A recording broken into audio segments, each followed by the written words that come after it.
Hi friends, మా mummy వాళ్ళ garden చూపిస్తాను చూడండి. గులాబీ చెట్లు ఫ్లవర్స్ చూడండి ఎంత బాగా వస్తాయో చూడండి. 2, 3 ఇంకా మొగ్గలు ఉన్నాయి. మార్నింగ్ కూడా దేవుడికి 3 కోసి పెట్టారు.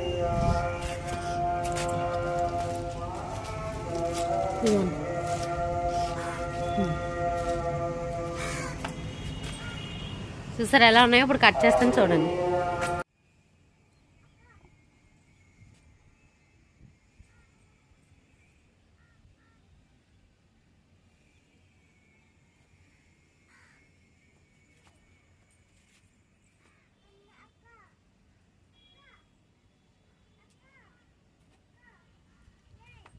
Project.